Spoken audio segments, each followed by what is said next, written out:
ಪ್ರವಾಸಿ ಪ್ರಪಂಚದ ಟ್ರಾವೆಲ್ ಬುಲೆಟಿನ್ಗೆ ಸ್ವಾಗತ. ನಾನು ಸ್ವಾತಿ ಕೃಷ್ಣ. ಈಗ ಹೆಡ್ಲೈನ್ಸ್.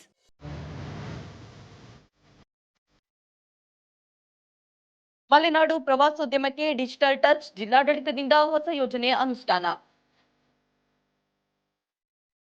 ಸರಳ ಉಪಾಯದಿಂದ ರೋಗಗಳು ಮಾಯ, ಮೆಡಿಕಲ್ ಟೂರಿಸಂಗೆ ಬಾರ್ಸಿಲೋನಾ ಬೆಸ್ಟ್ ಎಕ್ಸಾಂಪಲ್.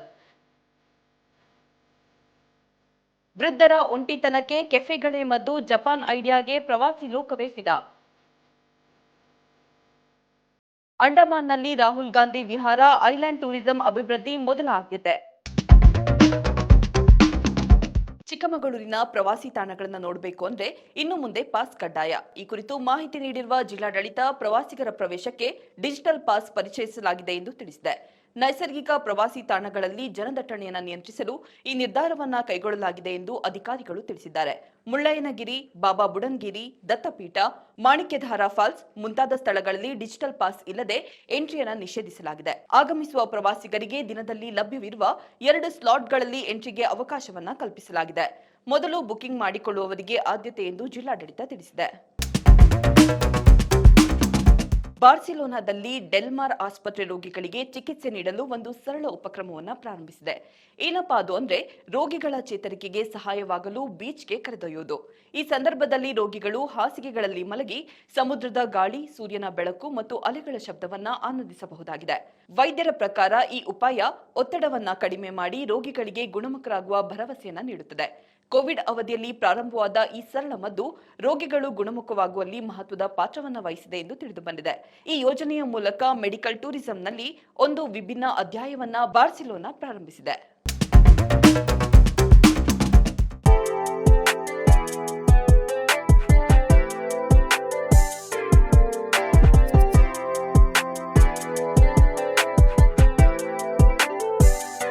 ಶಿಬಾಮ್ ನಗರವನ್ನ ಜಗತ್ತು ಮರುಭೂಮಿಯ ಮ್ಯಾನ್ಹ್ಯಾಟನ್ ಎಂದು ಕರೆಯುತ್ತದೆ.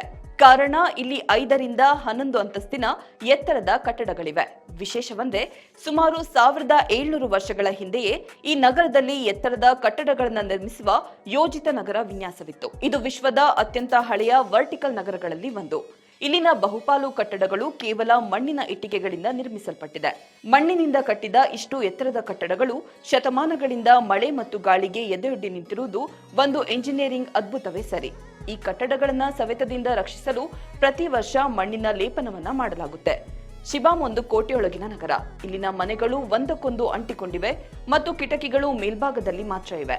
ಹಳೆಯ ಕಾಲದಲ್ಲಿ ಅಲೆಮಾರಿ ಬುಡಕಟ್ಟು ಜನಾಂಗದವರ ದಾಳಿಯಿಂದ ರಕ್ಷಿಸಿಕೊಳ್ಳಲು ಮತ್ತು ಶತ್ರುಗಳ ಮೇಲೆ ನಿಗಾ ಇಡಲು ಈ ರೀತಿ ಎತ್ತರದ ಮತ್ತು ಇಕ್ಕಟ್ಟಾದ ವಿನ್ಯಾಸವನ್ನ ಬಳಸಲಾಗಿತ್ತು. ಹಾಗಾದ್ರೆ ಶಿಬಾಮ್ ಯಾವ ದೇಶದಲ್ಲಿದೆ? ವೃದ್ಧರ ಒಂಟಿತನವನ್ನ ದೂರ ಮಾಡುವ ಜಪಾನ್ನಲ್ಲಿರುವ ಕೆಫೆಗಳ ಬಗ್ಗೆ ನಿಮಗೆ ಗೊತ್ತಾ?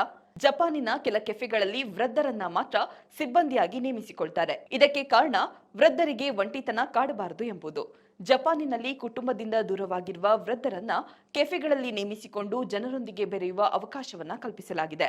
ಈ ವಿಭಿನ್ನ ಆಲೋಚನೆಯಿಂದ ವೃದ್ಧರಿಗೆ ಸಮಾಜವೇ ಒಂದು ಕುಟುಂಬವಾಗಲಿದೆ ಎಂಬುದು ಜಪಾನ್ ಆತಿಥ್ಯ ಲೋಕದ ಮಾತು. ವಿರೋಧ ಪಕ್ಷದ ನಾಯಕ ರಾಹುಲ್ ಗಾಂಧಿ ವಿಹಾರಕ್ಕೆ ತೆರಳಿದ್ದಾರೆ. ಈ ಬಾರಿ ಅಂಡಮಾನ್ ನಿಕೋಬಾರ್ ಐಲ್ಯಾಂಡ್ ವಿಸಿಟ್ ಮಾಡಿರುವ ರಾಹುಲ್ ಗಾಂಧಿ ಭಾರತೀಯ ಐಲ್ಯಾಂಡ್ ಟೂರಿಸಂ ಅಭಿವೃದ್ಧಿಯ ಕುರಿತು ಖುದ್ದು ಪರಿಶೀಲಿಸಿದ್ದಾರೆ.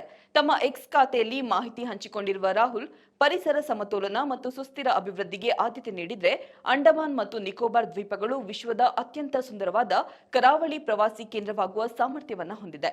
ಎಲ್ಲರೂ ಈ ಅದ್ಭುತ ದ್ವೀಪಗಳಿಗೆ ಭೇಟಿ ನೀಡಬೇಕು ಮತ್ತು ಭಾರತದ ಅದ್ಭುತ ಸಂಪತ್ತನ್ನ, ಸೌಂದರ್ಯವನ್ನ ವೀಕ್ಷಿಸಬೇಕೆಂದು ನಾನು ಬಯಸುತ್ತೇನೆ ಎಂದು ತಿಳಿಸಿದ್ದಾರೆ.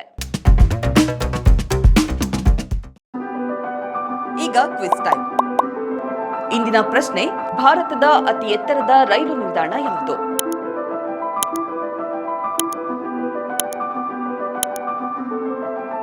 ಸರಿಯಾದ ಉತ್ತರವನ್ನ ಕಾಮೆಂಟ್ ಮೂಲಕ ತಿಳಿಸಿ. ಇದಾಗಿತ್ತು ಇವತ್ತಿನ ಟ್ರಾವೆಲ್ ಬುಲೆಟಿನ್. ನೋಡ್ತಾ ಇರಿ ಪ್ರವಾಸಿ ಪ್ರಪಂಚ, ವಿಹಾರವೇ ವಿಶ್ವ. ನಮಸ್ಕಾರ.